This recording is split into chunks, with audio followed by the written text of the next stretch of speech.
मित्रों नमस्कार। भारत माता की जय, वंदे मातरम, जय श्री राम। मित्रों मैं दिलीप पांडे, स्वागत है आपका मेरे YouTube चैनल में। मित्रों, एक बहुत ही बड़ी दुर्भाग्यपूर्ण घटना पश्चिम बंगाल के अंदर हुई है और ये घटना जो हुई है, इस घटना के बाद अब पश्चिम बंगाल में दंगा फसाद रक्तपात तय हो गया है। ये अब कोई रोक नहीं सकता है। इस घटना के बारे में आपसे हम बात करेंगे। इसके अलावा बीजेपी लगातार दिलीप मंडल जैसे जातिवादी मानसिकता और हिंदुओं को तोड़ने वाली मानसिकता के लोगों के पीछे चल रही है। यही लोग अब मास्टरमाइंड हो चुके हैं। बीजेपी ने फिर एक गलती की है। किस तरह सामान्य वर्ग को फिर से इग्नोर किया है, इस पर बात करेंगे।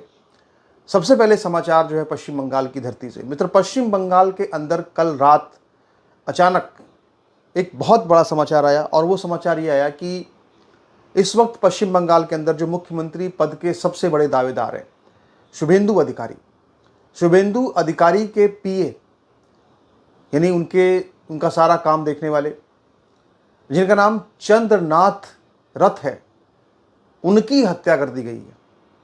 यानी ये सबसे बड़ा हाई प्रोफाइल मर्डर जो है इस वक्त हो गया है कि जो अगर देखा जाए तो पश्चिम बंगाल के अंदर ममता बनर्जी को हराने वाला या देखा जाए तो बीजेपी की जीत का जो सबसे बड़ा नायक वहाँ पे है शुभेंदु अधिकारी। उन्हीं शुभेंदु अधिकारी के पीए की ही हत्या कर दी गई है और ये हत्या बहुत निर्मम तरीके से की गई। मित्रों, उनका जो घर है वो नॉर्थ 24 परगना के मध्यग्राम नाम के इलाके में है और वो कोलकाता से मध्यग्राम जा रहे थे बुधवार रात को और वो अपनी स्कॉर्पियो गाड़ी से थे, ड्राइवर की बगल वाली सीट में बैठे हुए थे। जब वो अपने घर से लगभग 200 मीटर दूर थे, उसी वक्त जो है एक सिल्वर रंग कलर की कार आई और उस कार का भी जो चेसिस नंबर था हटा दिया गया था। उस पर जो नंबर प्लेट थी वो फर्जी लगी हुई थी। सारे सबूत पहले मिटा दिए गए थे। वो कार जो है आकर सीधे स्कॉर्पियो गाड़ी के सामने आई, खड़ी हो गई। स्कॉर्पियो गाड़ी रुक गई और इसके बाद फिर बाईं तरफ से एक जो बाइक सवार था हमलावर, उसने लगभग 10 राउंड फायरिंग की। 4 गोलियां वो चंद्रनाथ रथ के लगी। इसमें से 2 गोलियां सीधे उनके सीने के पार कर गई, 1 गोली उनके पेट में लगी और इस तरह से उनको जब इलाज के लिए, उपचार के लिए उनको ले जाया जा रहा था अस्पताल में, आधे रास्ते में ही जो है उन्होंने दम तोड़ दिया।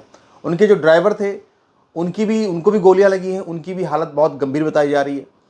उसी के लगभग 1 घंटे बाद बशीर हाट में रोहित रॉय नाम के एक और बीजेपी कार्यकर्ता की वहां पे गोलियां मार करके जो है उनको गंभीर स्थिति उनकी है, उनको अस्पताल में भर्ती कराया गया है।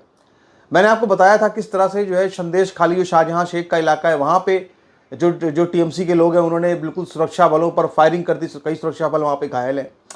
तो पूरी तरह से वो जो बीजेपी है जो दावा करती है कि हम पार्टी विद डिफरेंस हैं, तो उसने जो है एक सोचा कि हम कुछ डिफरेंट कदम उठाएं और पश्चिम बंगाल के अंदर उसने कहा था कि हिंसा नहीं होनी चाहिए, कोई हिंसा ना करे, हिंसा का अंतहीन दौर रुकना चाहिए।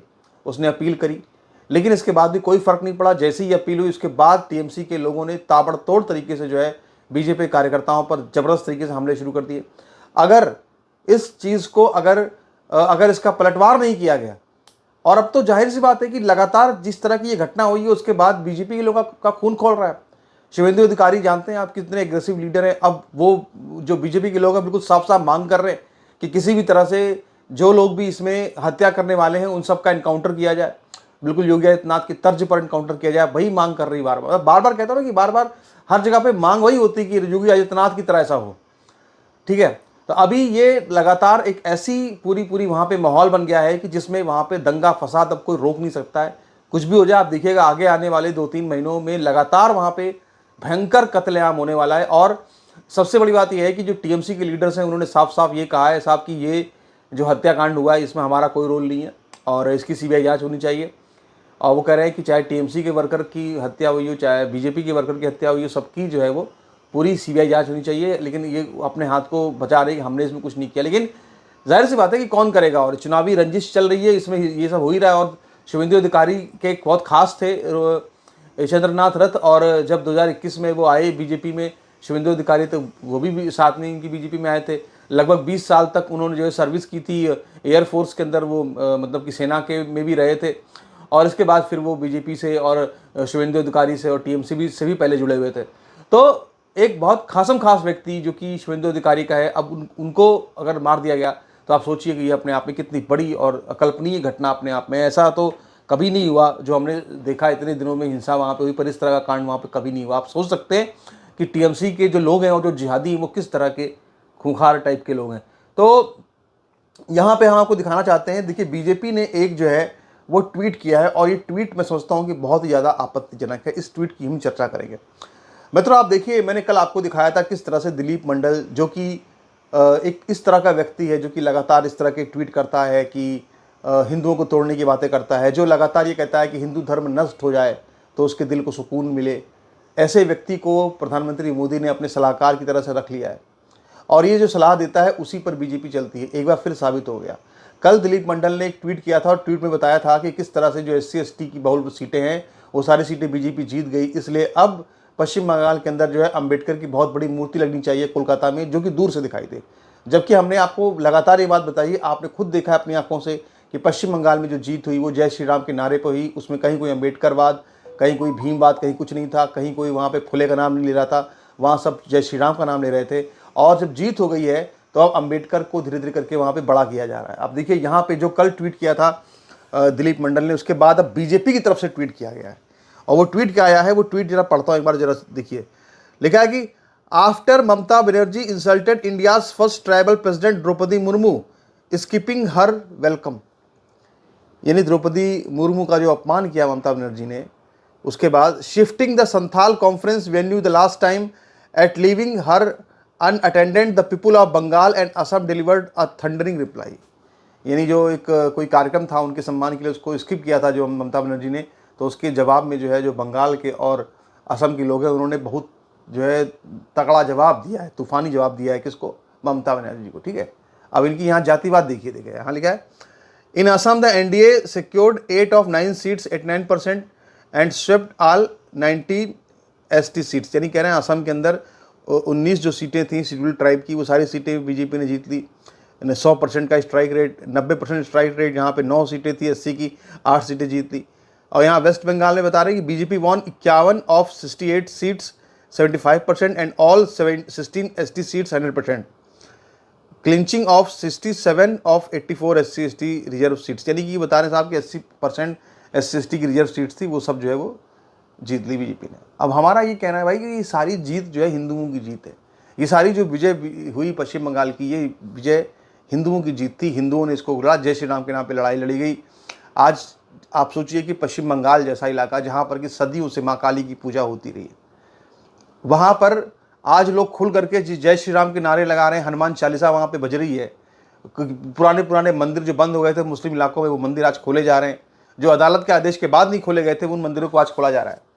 तो वहाँ पे पूरी जो जनभावना है वो हिंदूवादी जनभावना है, हिंदुत्ववादी जनभावना है पूरी तरह से। लेकिन अब देखिए बीजेपी खुद वहाँ पर बीच में घुस करके अब उसमें क्या कर रही है, ST कर रही है, SC कर रही है, OBC कर रही है, ये कर रही है ना। आप खुद देखो, ट्वीट देखो अपना, आप ट्वीट देख रहे हैं, यही सब गड़बड़ है। और ये सब किसके इशारे पे हो रहा है, वो दिलीप मंडल बैठा हुआ है, पहले वो ट्वीट करता है, उसके 24 घंटे बाद बीजेपी ट्वीट करती है थोड़ी देर बाद। और ये सब हमारे यहाँ पुरानी कहावत है ना कि महाजन ये न गताह सपंथा, यानी जहाँ पे विद्वान लोग जाते हैं वही रास्ता बन जाता है।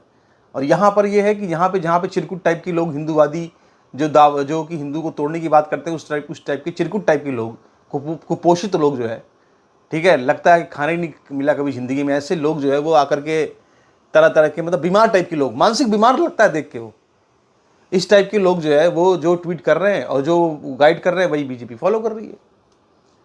और इन्होंने एक कल मेरे पास एक फ़ोन आया गुजरात से जो कि मोदी के करीबी थे कोई, उन्होंने बहुत सारी बातें बताई।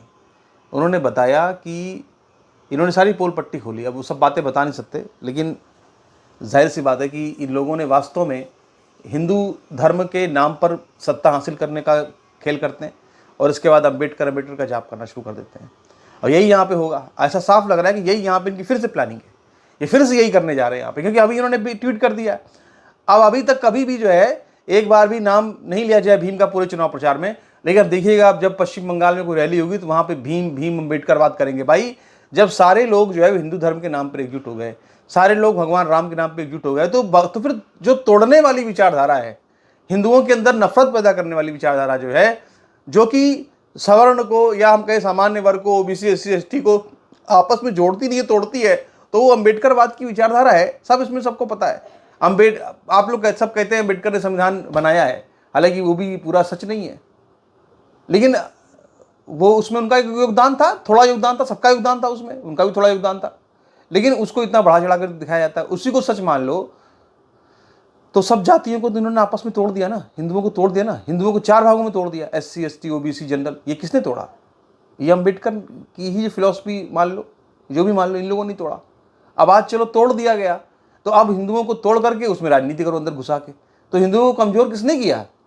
जिसने हिंदुओं को कमजोर किया उस आदमी को तुम अब क्यों लाना चाहते हो पश्चिम बंगाल में? पश्चिम बंगाल के अंदर मेरा साफ कहना है कि अगर आप इस तरह से लगातार आप हिंदुत्व की बात करो, हिंदू धर्म की बात करो, सबको एक करने की बात करो, ये क्या तरीका है? कुछ भी आप उल्टा सीधा चीज़ें ट्वीट करते हो और वो ट्वीट करने के बाद आप बड़े खुश होते हो कि हम बड़े राजनीतिज्ञ हैं। अब ये सब चीज़ें सामान्य वर्ग को खटक रही हैं, इसका विरोध हो रहा है सोशल मीडिया पर, ट्विटर पर, हर जगह पर लोग इसका आलोचना कर रहे हैं कि ये सब जो है दिलीप मंडल के इशारे पर किया जा रहा है। तो फिर देखते हैं आगे क्या उसमें होता है, हमारी नज़र पर बनी रहेगी। तब तक के लिए आपके जो विचार है इस पर टिप्पणी कीजिएगा, कमेंट कीजिएगा, आगे भी आपसे बात करते रहेंगे। नमस्कार, धन्यवाद।